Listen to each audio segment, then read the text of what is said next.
प्यारे बच्चों, आप सभी का बहुत बहुत स्वागत है हिंदी की कक्षा में।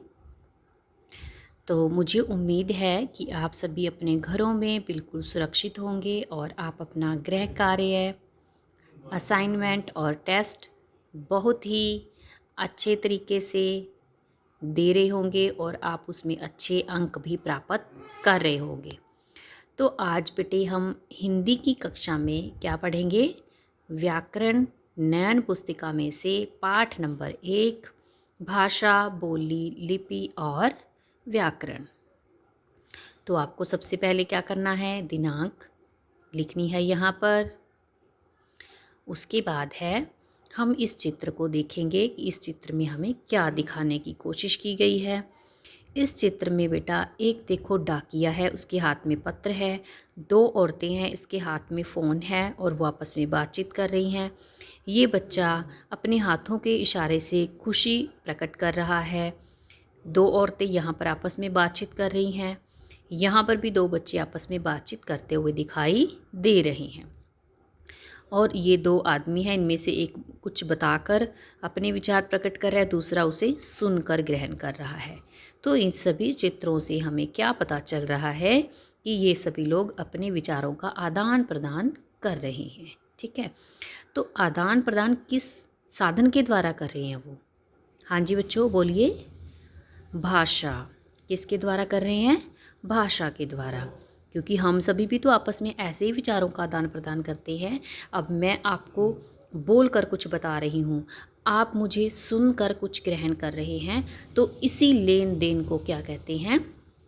भाषा कहते हैं। क्योंकि ये भाषा के द्वारा ही संभव है। तो हम इसकी जो परिभाषा है वो क्या लेंगे कि भाषा वह साधन है जिसके द्वारा मनुष्य अपने विचारों का आदान प्रदान करता है। आदान प्रदान अर्थात लेना और देना, है ना। तो वो आपस में अपने विचारों को बांटता है भाषा के द्वारा। हाँ जी, आप इस परिभाषा को 2 बार अच्छे से पढ़कर इसे याद कर लीजिए। उसके बाद है भाषा के रूप। भाषा के 2 रूप हैं मुख्य रूप से, मौखिक भाषा और लिखित भाषा। सबसे पहले हम मौखिक भाषा को पढ़ेंगे। मौखिक भाषा, जब हम बोलकर और सुनकर अपने विचारों का आदान प्रदान करते हैं तो उसे मौखिक भाषा कहते हैं। ठीक है, तो हमें यहाँ से क्या पता चला?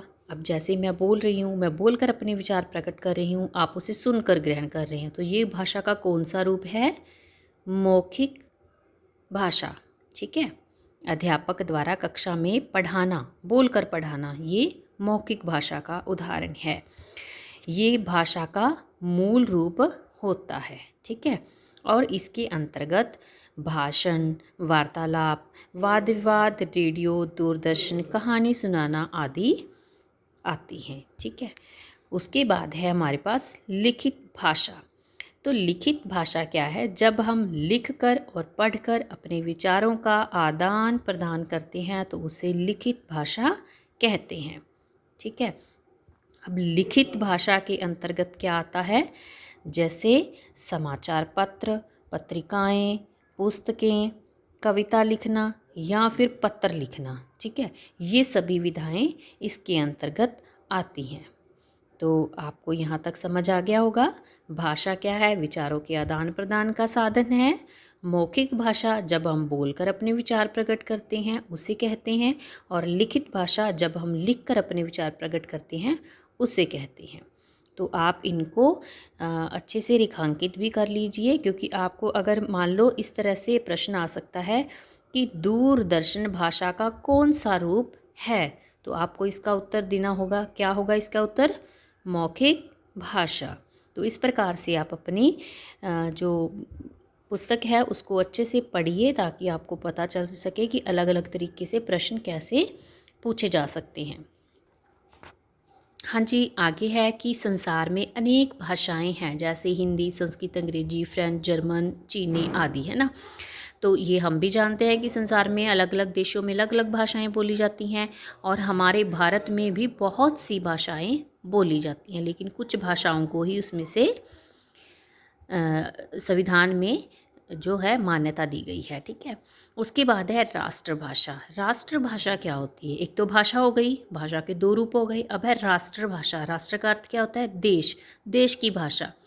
तो जिस भाषा का प्रयोग देश के अधिकांश निवासियों द्वारा किया जाता है उसे राष्ट्रभाषा कहते हैं। तो हमारे देश में राष्ट्रभाषा कौन सी है? हिंदी, क्योंकि इसका प्रयोग बहुत सारे राज्यों में किया जाता है। उसके बाद है राजभाषा। राजभाषा क्या होती है? राज का अर्थ होता है राज्य, स्टेट। तो जिस भाषा का प्रयोग देश के राजकाज के लिए किया जाता है उसे राजभाषा भी कहते हैं, ठीक है। और स्वतंत्र भारत की संविधान सभा ने 14 सितंबर 1949 को हिंदी को भारत संघ की राजभाषा के रूप में मान्यता दी थी, ठीक है। तो ये यहाँ पर कुछ राज्य दिए गए हैं जिनकी राजभाषा क्या है? हिंदी है। लेकिन जैसे पंजाब है, पंजाब में राजभाषा कौन सी है? पहली पंजाबी है, क्योंकि ये हमारी मातृभाषा भी है, ठीक है। उसके बाद है, जैसे कहते पंजाब, गुजरात और महाराष्ट्र प्रांतों में हिंदी को द्वितीय भाषा का दर्जा प्राप्त है, क्योंकि इनकी जो मुख्य प्रमुख प्रथम स्थान पर भाषा है वो इनकी राज्यों की अपनी भाषा है, ठीक है। उसके बाद है भारत के शेष राज्यों में भी हिंदी एक संपर्क भाषा के रूप में प्रयोग की जाती है, क्योंकि हम कहीं भी चले जाएं तो अगर हम अपनी बात को समझाना चाहते हैं उन्हें, तो हम हिंदी में आसानी से उसे अपने बात को समझा सकते हैं, ठीक है। तो यहाँ पर आपने इन 22 भाषाओं को पढ़ना है कि कौन कौन से नाम इसके अंतर्गत आते हैं, जिन भाषाओं को संविधान के द्वारा मान्यता दी गई है, ठीक है। उसके बाद है हमारे पास बोली। बोली भाषा के क्षेत्रीय रूप को कहते हैं। इसका अर्थ क्या हुआ कि जिस क्षेत्र में, जिस एरिए में जो बोली बोली जाती है उसे हम बोली कहते हैं, है ना।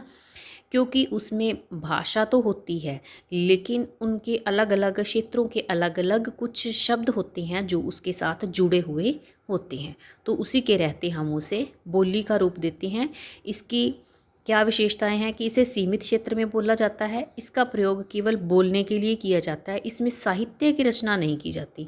साहित्य का अर्थ क्या है कि जैसे इसमें कोई भी साहित्य की विधाएं, जैसे कहानियाँ हैं, उपन्यास हैं, नाटक हैं, ये नहीं लिखे जाते, वो भाषा में ही लिखे जाते हैं। परंतु लोकगीत और लोक कथाओं की रचना इसमें जरूर होती, जैसे कि हमने पढ़ते हैं कि हरियाणवी में बहुत सारे लोकगीत, लोक कथाएँ होती हैं, ठीक है। उसके बाद है लिपि। लिपि क्या है? अब देखो हमारे पास भाषा आ गई, लेकिन भाषा को जब हमने मौखिक भाषा तो हो गई, लेकिन जब हम लिखते हैं तो लिखने के लिए हमें कुछ ना कुछ चाहिए कि हम उसको कैसे लिख सकें, जो हमारे शब्द हैं उनको लिख कर कैसे बताएं। तो उसके लिए जो ध्वनियाँ थी उनको कुछ चिन्हों के द्वारा अंकित किया जाता है, ठीक है। जो हम बोलते हैं उनको हम ध्वनियाँ कहते हैं, उनको कुछ चिन्हों के द्वारा हम अंकित करते हैं, उसे हम क्या कहते हैं? लिपि कहते हैं। जैसे अगर हमने हिंदी सीखनी है तो सबसे पहले हमें स्वर और व्यंजन वर्णमाला सीखनी पड़ेगी, उसे हम क्या कहते हैं? वो हमारी क्या है? लिपि है। उसका नाम क्या है? देवनागरी। इसी प्रकार अगर पंजाबी है, उसको लिखने के लिए हम सबसे पहले 35 सीखनी पड़ती है ना, उसको हम क्या कहते हैं? गुरमुखी लिपि, ठीक है। तो इस प्रकार चिन्हों को लिखने का ढंग लिपि कहलाता है, और अलग अलग भाषाओं की अलग अलग लिपियाँ होती हैं। यहाँ पर आपको कुछ भाषाओं की लिपियाँ दी गई हैं जिन्हें आप पढ़कर याद कर लीजिए। आगे हमारे पास है व्याकरण। व्याकरण क्या होता है? व्याकरण वह शास्त्र है जो हमें शुद्ध रूप में बोलने, लिखने का ढंग सिखाता है। देखो अब कुछ नियम होते हैं, अगर हम सड़क पर जा रहे हैं उसके लिए कुछ नियम होते हैं ना, हम उसको क्या कहते हैं? सड़क के पर चलने के नियम। देश को चलाना है उसके लिए कुछ नियम हैं। इसी प्रकार अगर भाषा को लिखना है, पढ़ना है, बोलना है तो उसके लिए भी कुछ नियम होते हैं। उन नियमों को हम क्या कहते हैं? व्याकरण कहते हैं, क्योंकि व्याकरण के द्वारा ही हमें पता चलता है कि हमने जो लिखा है वो सही है, हमने जो बोला है वो सही है या नहीं है। तो हमें शुद्ध रूप का ज्ञान व्याकरण के द्वारा ही होता है। आगे है व्याकरण के अंग। तो व्याकरण के मुख्य 3 अंग ही हैं: वर्ण विचार, शब्द विचार, वाक्य विचार, जिन पर हम अगले पाठों में खुलकर विस्तार से विचार करने वाले हैं। सबसे पहले हमारे पास वर्ण विचार। वर्ण विचार का अर्थ क्या है? इसके अंतर्गत हम वर्णों के आकार, उनके भेद, उनके उच्चारण पर विचार करते हैं। वर्ण कौन से हैं? जैसे हमारे पास अ, आ है, ये सारे वर्ड हैं 11, और क ख ग है, वो सभी वर्ण हैं। उन पर हम उनका आकार किस प्रकार बना, उनका भेद क्या क्या है ना। और इसमें हम अलग अलग सीखते हैं कि ये स्वर है और ये व्यंजन है। उच्चारण, इनका उच्चारण स्थान कौन सा है, ये है ना।